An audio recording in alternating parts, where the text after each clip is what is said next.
Olá, sejam bem-vindos a mais um episódio do Transformação pela Arte, nosso podcast que fala de como as vidas são transformadas pela arte. Já tivemos aqui alguns episódios, tivemos lá no sertão da Paraíba, falando sobre território, falando sobre produção audiovisual, da interiorização dessa produção audiovisual. E também tivemos falando um episódio sobre o samba, sobre como o carnaval mexe com a economia criativa, né? Mexe com a economia das próprias cidades e dos próprios estados. Então hoje eu estou aqui com um convidado muito especial também. É um cara que a gente brinca que a gente é uma dupla. Eu sou o digital e ele é o analógico. Será que era isso? Ou ele é o analógico, eu sou... Não, eu sou o analógico, ele é o digital é o analógico, não. Enfim, uma dupla de dois, né?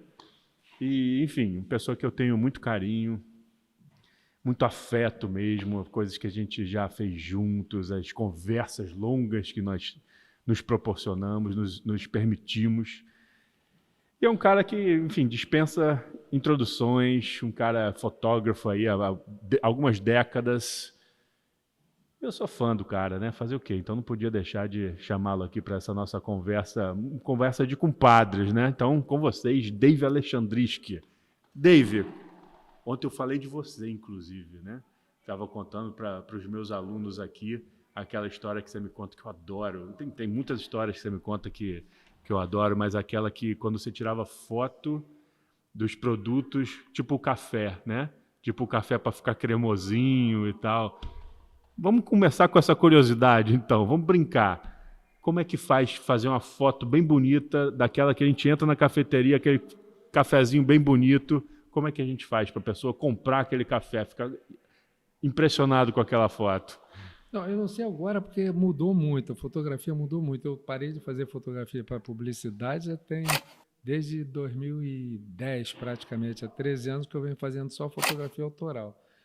Naquele tempo a gente usava cuspe, provocava cuspe assim, botava no canudinho e ia cuspindo no café assim em cima para o café ficar quente, né? Fica aquela espuminha de café quente, né? Isso era uma técnica que se usava. Mas hoje em dia, rapaz, está tudo muito mudado. Eu tenho conversado com as pessoas que fazem fotografia de publicidade. É um negócio impressionante, rapaz. Primeiro que a foto, o layout já vem todo, não só o layout, mas qual a posição da luz, qual é a distância, qual é a lente, vem tudo escrito. O fotógrafo só reproduz, só um técnico mesmo. Sempre foi técnico, né? Em publicidade você sempre respeitou o layout, mas você tinha que dar soluções. Hoje as soluções já vêm todas prontas, né? Os mockups são muito bons. Naquele tempo o mockup era caro pra caramba e assim mesmo a gente tinha que dar uma arrumadinha, uma retocada. Hoje não, hoje é tudo... Eu acho que não vai melhorar com o tal da inteligência artificial ainda, né? O que você tem lido sobre Eu isso? não tenho lido porque eu não leio essas coisas não, porque eu não quero... É história de terror, né? Terror, essas coisas assim, eu tenho muito medo. Mas eu tenho visto. Tem um negócio de um band-aid no Photoshop agora, você passa assim, e aí tem lá, eu quero área correlata, alguma coisa assim, o poste sai, aí entra tudo que estaria atrás do poste que você não está vendo, aparece porque ele vai roubar a imagem daqui e dali e ele vai entender que atrás do poste teria que ter aquilo. Mas é um negócio impressionante, é impressionante. Eu estou assim abismado com o que se pode fazer. Tem umas correções assim de luz, não tem fotos, está tudo preto. Se fosse com cromo, você jogava fora. Você podia errar 1/3 em publicidade, depende. Se fosse joia, 1/3 já não dava para errar de diafragma, já não dava para errar. Agora é preto, uma cor preta e você vai descartar. Eu estou tendo aula agora com um professor de Photoshop Lightroom. Ele disse, não, isso aqui não tem foto aqui. Eu falei, como tem foto? Aqui vai fazer aquele negócio de sombras e realce. Eu falei, não, isso aqui a gente faz com inteligência artificial. Aí vai na exposição e tal, vai abrindo, era preto, vira foto perfeita. Eu falei, meu Deus do céu. Assustador, O fotógrafo né? não erra mais. Assustador, né? É Assustador, impressionante. né?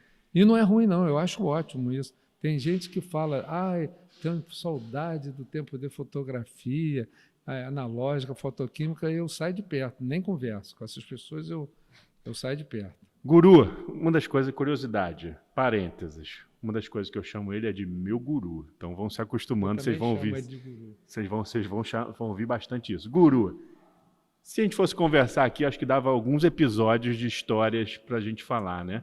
Mas eu vou cutucar você assim, em algumas histórias que eu acho que eu conheço que são muito interessantes. Queria que você falasse do seu projeto do Preto Branco, né? Que você teve recentemente na África, falando sobre os albinos, né? De onde surgiu isso? De onde surgiu essa ideia? Eu converso com você, eu converso com eles. Pode lá. conversar numa mistura de pra cá e pra lá. A gente não tem muita convenção aqui não, viu? Tá bom. Estou falando com você, pessoal, porque eu estou aqui na intimidade.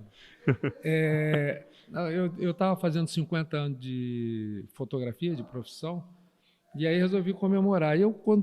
Até hoje, eu tenho um dos meus únicos livros que eu consegui preservar desde que eu comecei a fazer fotografia, que eu ganhei, comprei N livros, não tem mais nada.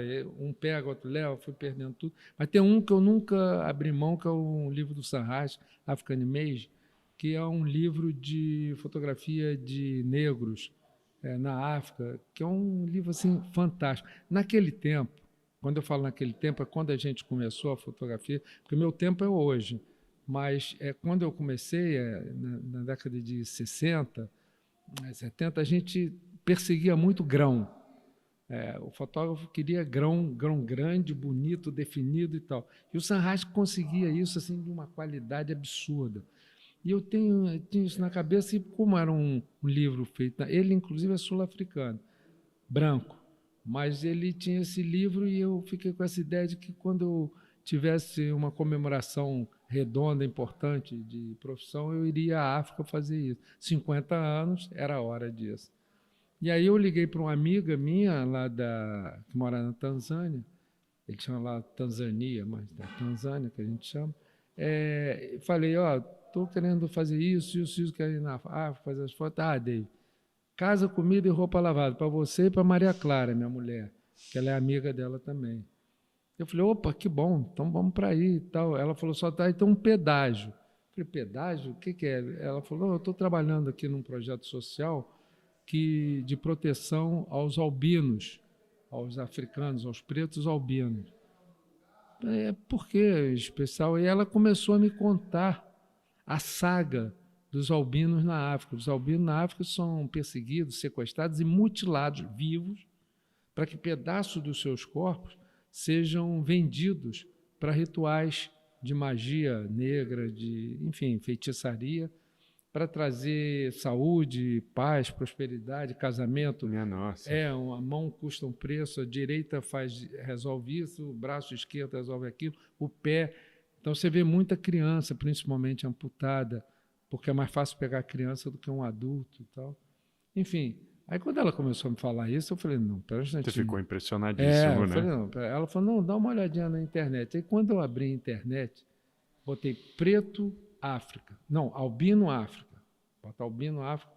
Aí começou a aparecer câncer de pele, porque eles têm muito problema dermatológico. Tecnicamente, todos eles são cegos, porque tem 20% de visão, 30% de visão.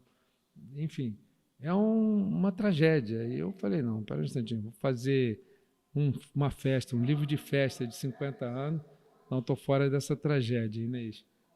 Aí ela falou, tudo bem, mas você faz as fotos para mim? Eu falei, claro. E aí eu fiquei com aquilo martelando na minha cabeça. Eu fiquei realmente muito impressionado mesmo com a história. E aí, chegou uma hora, sabe o que? Estava deitado, assim, com dificuldade para dormir, pensando naquele negócio. Isso Mexeu, me impactou muito. Mexeu, né? Eu fiquei na primeira semana assim, mal.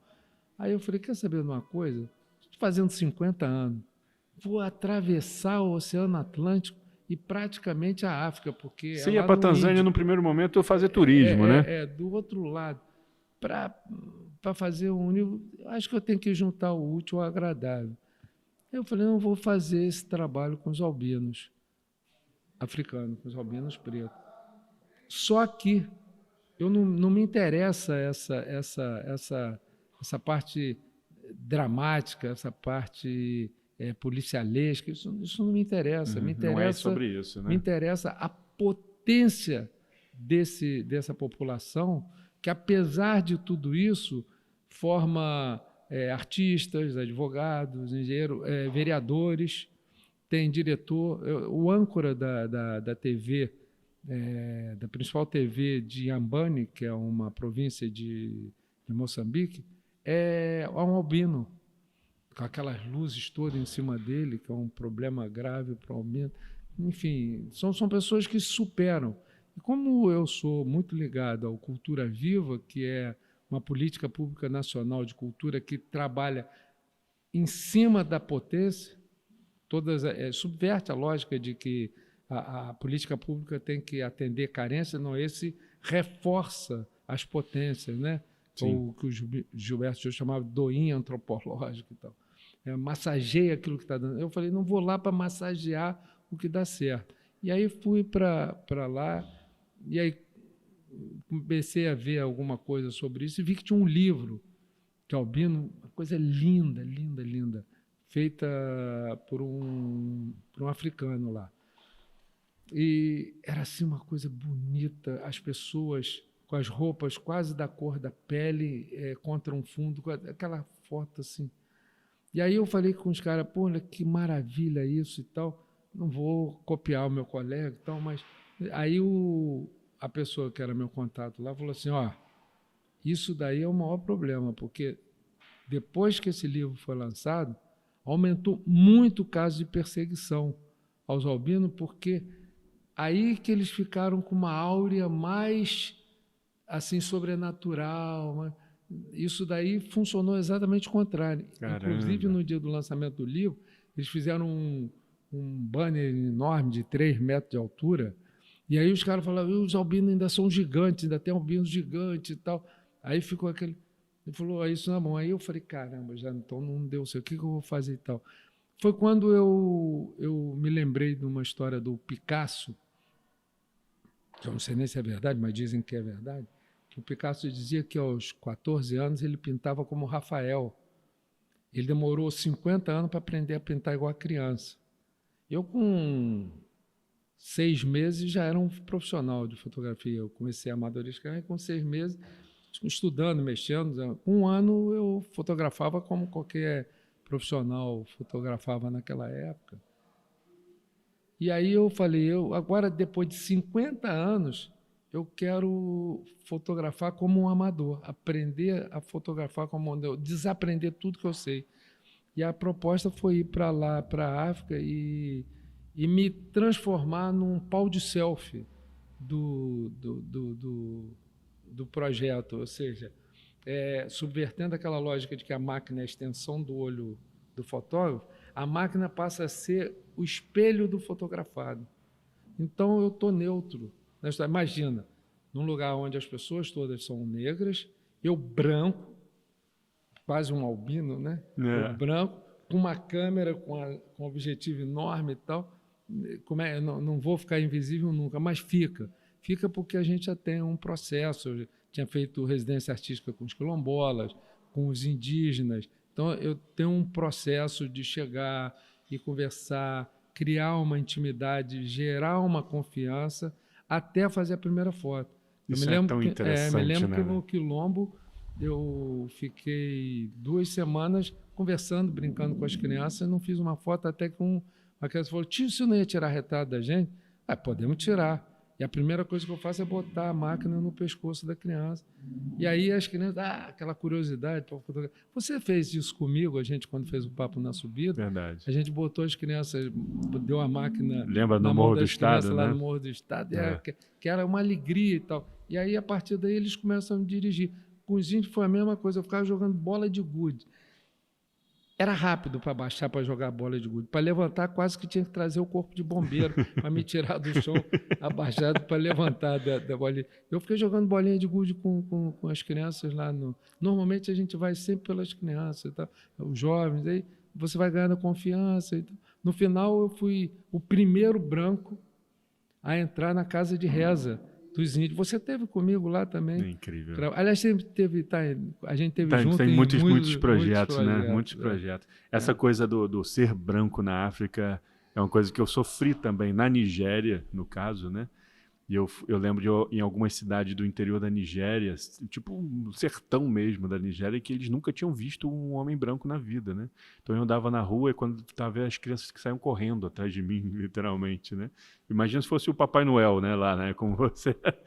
Mas era incrível, e eles me chamavam lá de Obiran, que quer dizer gigante branco, né? Então, assim, é incrível, né, essa vivência. Mas eu lembro de uma história também que eu acho que é curiosa, a gente fala sobre quando você estava no ônibus, né? Aquela história do ônibus que você viu, estava no ônibus lotado, né? Porque a África tem as suas particularidades, né? Tem. A África não é para amadores, como a gente diz, né? E aí você estava no ônibus lotado e tal, e você viu alguma coisa interessante para fotografar. Conta essa história aí, porque é melhor você contando do que eu contando, né? Porque é uma história que eu... Antes eu vou até falar uma coisa. Em relação a ser branco na África, o maior incômodo que eu tive foi ao contrário. Nós estávamos... Nunca nenhum ônibus que eu peguei chegou no horário marcado, porque ele ia quebrando no meio do caminho, mas teve um que quebrou tanto e ia ter uma parada, mas eles não podem rodar à noite, né? E aí teve uma parada e a gente tinha que dormir na própria garagem lá do ônibus, depois de 5, 6 horas de viagem e tal. A gente chegou 1h da manhã e ia sair de novo às 7 horas, 6 horas da manhã, 2 horas. Enfim, E a Tala junto? A Tala estava junto não, nesse eu dia? sozinho, Bom. não. 3 horas assim, de sono. Aí, um lugar, quando a gente chegava, as pessoas davam um tapetinho, tinha um cômodo assim, que botava o tapetinho no chão para deitar. Eu falei, vou deitar aqui, sempre que eu tenho que fazer. Peguei o computador, puxei um banco para trabalhar. Aí veio um sujeito que era responsável lá pela garagem, falou, não, o senhor não vai deitar aqui, não. O senhor vai deitar aqui. Aí me levou para um quarto, que era o quarto dele, um colchão precário, furado lá, cheio de lençol não muito assim legal, então, mas era o quarto dele. Ele me deu o quarto dele. E aí você, para chegar no quarto dele, passava por um corredor onde as senhoras, as mulheres com as crianças estavam deitadas no chão do corredor direto. Os homens ficavam num cômodo fechado com tapete e tal. As mulheres, as senhoras, deitadas com as crianças no chão, no corredor. E eu tinha, porque era branco, tinha um quarto dele para eu poder dormir. Muito constrangedor. Não imagino, que situação, assim, né? Que falei, meu Deus do céu, que situação. O resto, porque as viagens eram muito longas, né? Então quando você chega, está todo mundo te olhando. Com 2 horas de viagem, 1 hora, você já é preto, ou todo mundo já é branco, não tem mais essa diferença. E os ônibus, assim, esses ônibus nossos que cabem 41 lugares, 50 lugares, esses ônibus comuns de estrada. Lá vem, hein? Primeiro que aqui você tem 2 filas de 2 cadeiras dos 2 lados. Lá você tem uma fila de 2 cadeiras e outra de 3. Já encurta o tamanho das poltronas e o corredor. E aí vai entrar. Não significa dizer também que onde tem 3, tem 3 pessoas. Entre adultos e crianças, tinha banco de 3 com 7. Entre adultos e crianças, 7 pessoas. E aí, quando esgota toda essa lotação, você começa o ônibus vai parando, né? Aí ele dá um baldinho de plástico, que tem um monte assim do lado dele, ele vai dando um baldinho de plástico, a pessoa vai botando no chão e vai sentando no corredor. Então, o ônibus, eu cheguei a andar no ônibus, que eu contei 101, entre crianças e adultos, 101 pessoas dentro do ônibus. Então, você vai assim, aí eu estou sentado assim, no ônibus, todo assim apertado, com a perna assim. Por alguma razão, eu consegui, num determinado momento, abrir a perna para virar assim de lado, eu tive que mexer assim com a perna. Quando eu fui voltar a perna para o lugar, não dava mais, que já tinha uma criança deitada entre uma perna e outra. Porque... Deu mole, né? Virou para o lado, já era, né? É uma loucura. Isso fora as coisas que eles vão comprando no meio do caminho, as coisas que eles já entram, mas e cada povoadinho para, aí tem laranja, tem muito carvão, aí vai comprando, vai botando animal vivo, galinha, essas coisas tudo. Até porco pequeno eu já viajei num ônibus com um porco. Nossa, é muita história. Porque eu falei que eram muitos episódios para falar com o Dave Alexandrinsky. E o Campus Avançado? De onde surgiu a ideia de montar uma organização sem fins lucrativos? E a gente está aqui falando sobre transformação pela arte, assim.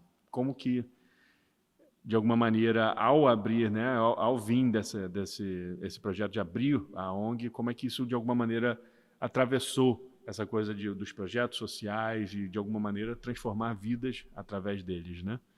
Não, tudo na minha vida é muito ligado assim a marcos, a rito de passagem.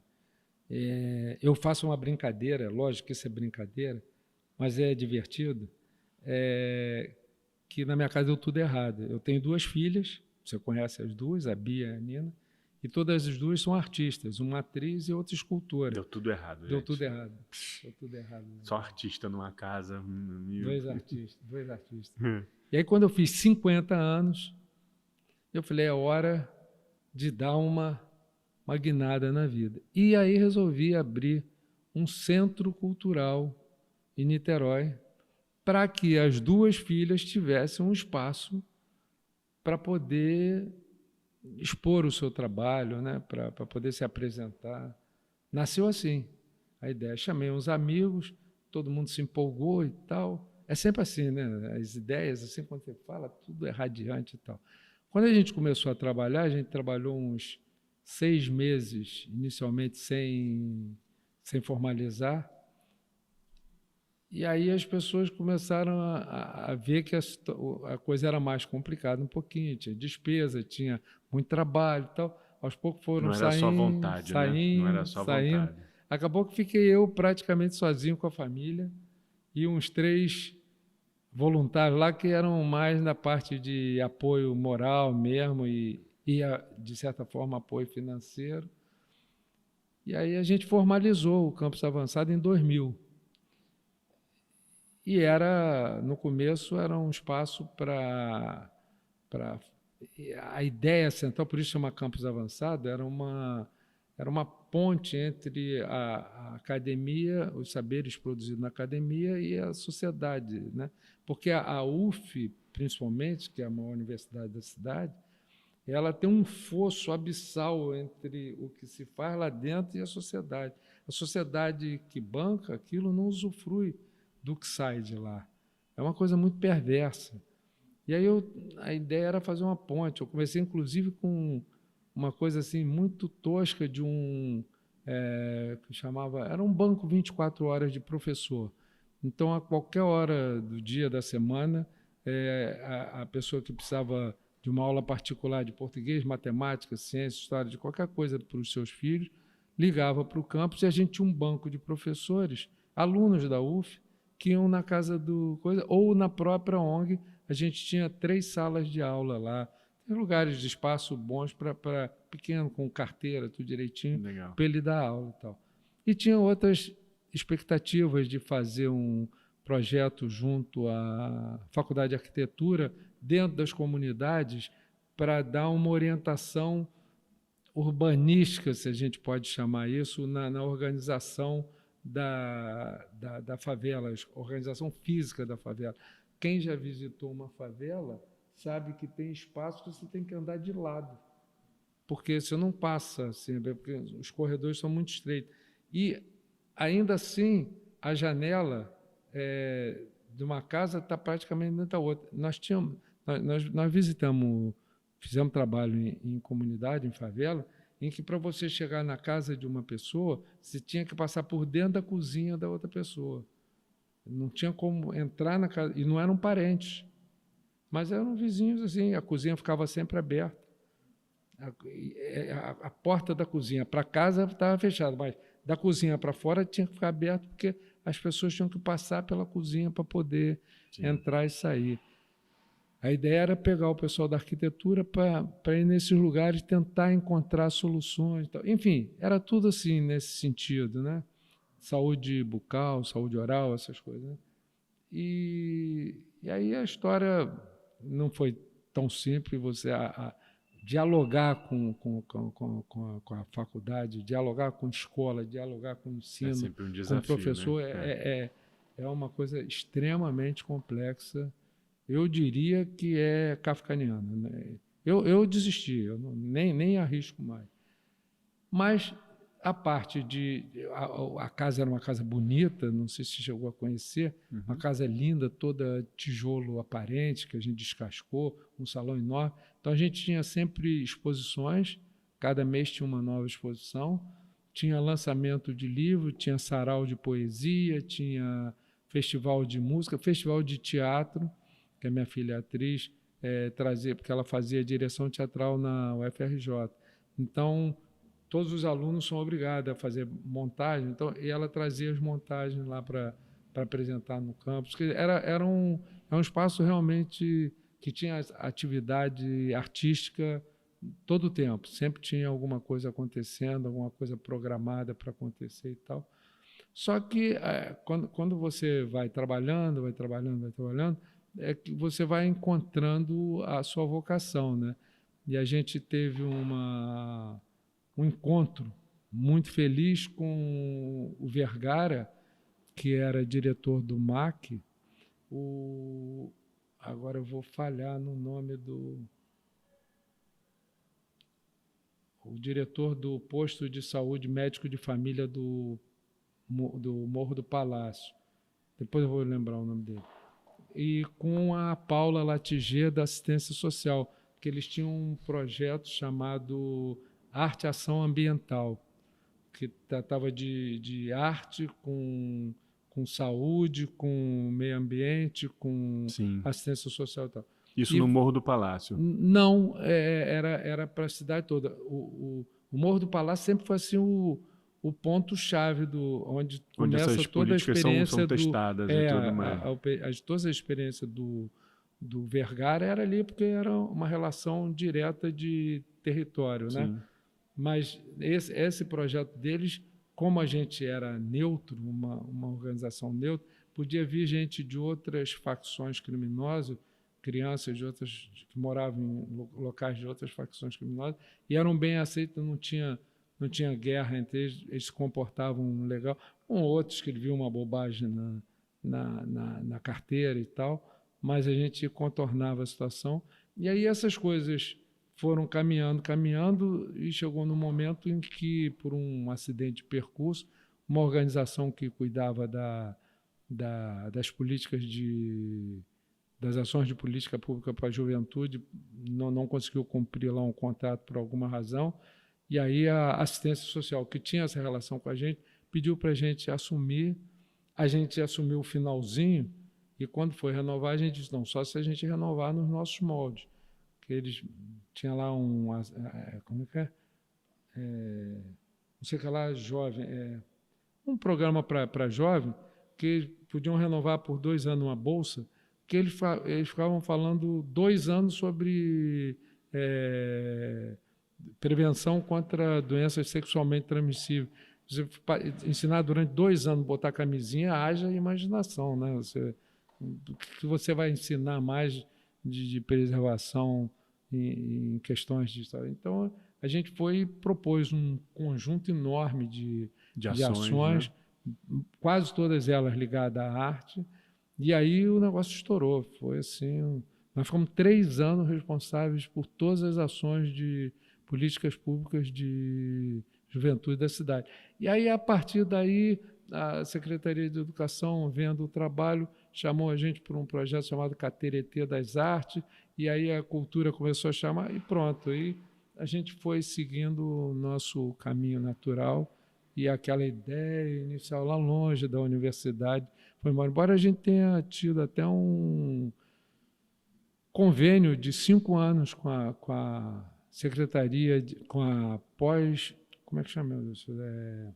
Pró-reitoria de extensão para assessoria e tal, mas não aconteceu assim nada com o próprio Luiz Andrade também, né, que você também trabalhou com ele, mas não chegamos a criar assim nada significativo, eram coisas pontuais, muito pequenininhas, e a arte é que foi mesmo prevalecendo, sobretudo no campo do audiovisual e da cerâmica, porque a minha filha, que é escultora, começou a trabalhar mais com cerâmica e tal, enfim.